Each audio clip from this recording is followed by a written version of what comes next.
안녕하십니까. 이재명의 그 국정기획위원회, 국정기획위, 거기 그 이한주라고 있죠. 이한주. 이장관이 국정기획위원장인데, 어제 그 5년 동안 이재명의 공약 사업을 하는데 5년 동안 돈이 그 210조가 더 든다. 이재명의 공약 사업을 위해 210조가 든다. 이렇게 발표를 하고요. 그러면 이 210조를 어떻게 마련할 것이냐. 하나는 그 세금을 더 걷어 가지고 세제를 개편, 그리고 그 세입 기반 개선, 투명하게 한다 이거죠. 세입 기반을 개선한다. 그 다음에 그 세제를 개편해서 세금을 94조를 더 거두겠다. 5년 동안. 지금 세금보다 94조 더 거두겠다. 그리고 그 지출 기존 거를 삭감하고 아껴가지고 또 이거 110조 이상에 만들겠다. 116조. 그러면 이게 210조가 되는 거 아니냐. 이런 그 황당한 이야기를 했습니다. 그러니까 이재명의 공약 사업에 210조가 추가되는데 어떻게 만든다? 세금을 이게 더 94조를 거두겠다. 어떻게? 세법을 바꾸고, 그 다음에 그 세무조사나 이래가지고 그 세액 기반을 개선한다. 그래서 94조. 그 다음에 기존 지출을 116조 줄이면 210조 아니냐. 이런 이야기입니다. 비단 내고 하겠다는 거, 비단 내고. 참 이게 황당하죠. 아니, 기존에 116조를 줄인다? 이거부터 한번 볼까요? 이게 가능합니까? 아니, 공무원 월급을 최저임금도 안 된다고 국어공무원의 1호봉, 이게 지금 235만 원이거든요. 국어공무원 1호봉 235만 원. 이걸요, 자기가 2027년까지 300만 원 해라. 300만 원. 이것만 해도 돈이 얼마나 늘어나는데, 공무원이 우리나라 얼마다? 116만. 우리나라 이제 120만 가까이 되는 공무원이 월급만 해도 지금 40조가 넘는데, 이걸 대폭 올리는데, 근데 어떻게 116조를 삭감을 합니까? 어디서 줄입니까? 그러게 틈만 하면 뭐 지역 앞에 계속 그 소비 쿠폰 뿌리는데, 어떻게 116조를 줄입니까? 말도 안 되는 이야기를 하고 있죠. 그리고 트럼프 대통령 만나면요, 이제까지는 민간 기업이 투자를 하잖아요, 미국에. 근데 만약에 주둔 비용을 올려달라. 지금 주둔 비용이 뭐 한 1조 4, 5천억, 예를 들어 10억 불 되다. 근데 갑자기 9배, 10배, 100억 불 달라. 이러면 이거는 나라 돈이 나가거든요. 이것만 해도 돈이 몇 조 나간다? 이것만 해도 이거 1년에 주둔비가 만약에 몇 조만 늘어도 비용이 엄청나게 늘잖아요. 이재명이가 이걸 트럼프 요구를 막을 수 있나요? 미군의 주둔비만 줘도 몇 조가 늘어날 텐데? 그리고 방위비 있잖아요. 방위비를 GDP에 국방 예산을 5%까지 끌어올리라. 지금 이게 우리나라 2%밖에 안 되거든요. 그럼 이거만 해도 얼마입니까?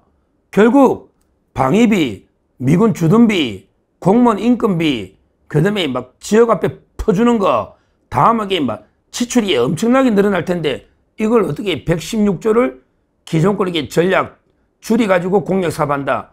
말도 안 되는 게 이야기잖아요. 이거 자체가. 황당하잖아요. 빚을 천문학적인 빚을 얼마나 지겠냐 말이죠. 그런데 더 심각한 게 세금을 94조를 더 거둔다. 이게 심각한 거예요. 지금도 세금이 부담이 우리나라 조세, 준조세, 세금 부담이 엄청납니다. 우리나라는 이제 준조세가 많거든요. 근데 이걸요, 지금 세금을 94조 더 거두려면 어떻게 해야 됩니까? 과연 이게 가능할까요? 일단 이런 식으로 떠들어가고 제가 보기에 종부세 있죠. 종부세를 부동산 값을 완전히 뭐 올려가지고 종부세를 대폭 뜯어가는 거예요.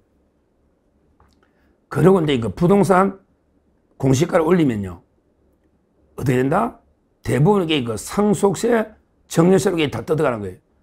집 한 채 평생 있다가 자식한테 상속하면 집이 뭐 강남에 웬만한 데 있으면 한 3, 40억 하잖아요. 그러면 이제 세금을 막 10억씩 뜯어가는 거예요. 이런 식으로 부동산 값을 공시가를 대폭 올려가지고 종부세나 상속, 세금을 대폭 뜯어간다. 아마 이렇게 할 것 같아요. 지금 현재 하는 짓을 보면. 그리고 이제 법인세도 올린다. 근데 법인세만 올리는 게 아니야. 옛날에는 이게 투자하면 또 이게 법인세 감면되는 게 있잖아요. 투자나 이런데 그 비과세 감면을 다 없애버려. 그러게 법인세 세율도 올려. 그러면 이게 그 기업들 다 뜯어가는 거예요. 이런 식으로 이게 또 뜯어가자. 그리고 이제 또 어떤 게 있다? 바로 이제 그 주식 관련해서 이제 그 예를 들어 증권 거래세를 올려버리라. 또는 이제 대주주 기준을 뭐 내려가지고 부자들 뜯어가자. 이런 식으로. 하여튼 이 주식과 관련해서 세금을 왕창하게 뜯어가자. 이런 이제 그 짓을 할 겁니다. 그리고 이제 무자비한 세무조사가 들어오겠죠. 그대로 기업이든 개인이든 무자비하게 세무조사해서 다 이게 뜯어가 어떻게든 이렇게 94조 올리더니까 앞으로 이게 그 세금 폭탄이 투하될 겁니다. 근데 이거는 정당한 세금 징수가 아니고 완전히 개인의 사유재산, 재산권을 약탈하는 저는 범죄라고 봅니다. 세금을 이렇게 때리는 게 아니에요. 지금요, 어떤 사람이 법인해가지고 이제 그 배당을 받으려면요, 엄청난 세금을 내야 됩니다. 지금도요, 제가 이제 이거 변호사를 하지만, 변호사가 이제 이거 세금 낼 때 부가세를 10% 내죠. 그 다음에 그 법인세를 20 몇 프로 내요. 그리고 이걸 배당받으면 이게 또 배당소득세가 40 몇 프로, 거의 한 70% 이상을 지금도 이게 뜯어가는, 이게 말이 됩니까? 이거는 정당한 세금 부과가 아니고 세금 폭탄을 통해서 재산권을 약탈하는 이런 데 그 행위라고 저는 봅니다. 실제 그 로마에서는요, 우리 모든 법이 세법도 로마에서 기본으로 나오니까 로마의 세법의 대원칙은 세율은 낮게, 그 다음에 그 세원은 넓게, 세원은 넓게, 모든 게 로마 시민은 조금이나마 그 세금을 냅니다. 로마 시민은. 그래야 공동체 의식이 생기는 거예요. 야, 나도 그 로마 시민으로서 당당하게 세금을 얼마 낸다. 이래야 이게 애국심이나 공동체 의식이 생기는 거예요. 그런데 우리나라는 면세점이 너무 많아. 예를 들어 이제 뭐 월급이 몇백만 원까지 면세점 내니까 세금을 개인 소득세를 10원도 안 내는 사람이 엄청나게 한 절반 가까이가 10원도 세금을 안 내요.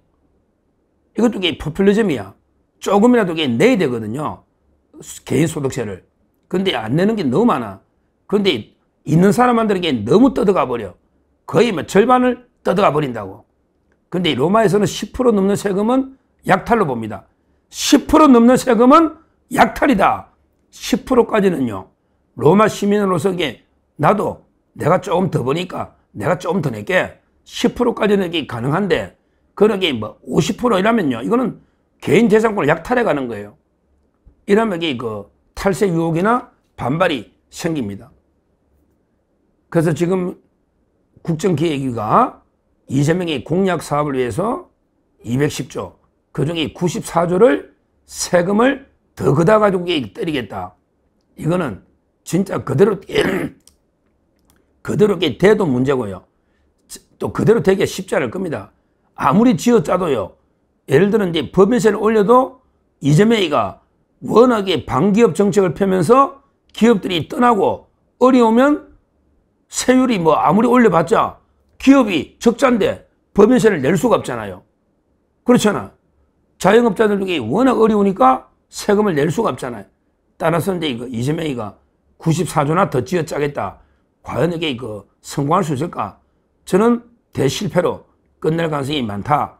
이렇게 보는데요. 하여튼 중요한 거는 말도 안 되게 세제를 개편해서 세율을 올려서 국민의 재산권을 약탈하는 이런 행위는 이제 즉각 중단돼야 되고, 앞으로 이제 과연 이재명을 봅시다. 기업들, 개인들 무자비한 세무조사나 그래서 이게 쥐어짜가지고 어떻게든 이게 돈을 뜯어서 뭐 이재명의 말도 안 되는 공약 사업 하겠다고 할지 모르는데, 그러나 이게 그렇게 쉽게 되지 않을 겁니다. 경제가 살면요, 세금이 저절로 그치는데 지금 세율을 올리고 하면서 개편해도 경제가 죽어버리면요, 경제가 죽어버리면 세금이 그칠 수가 없죠. 예를 들어 이제 뭐 아무리 부동산 공시가 올려놔도 거래가 활성화돼야 세금이 양도소득세나 세금이 좀 그치는데 완전히 경기가 죽어버리면 세금이 그칠 수가 없잖아요.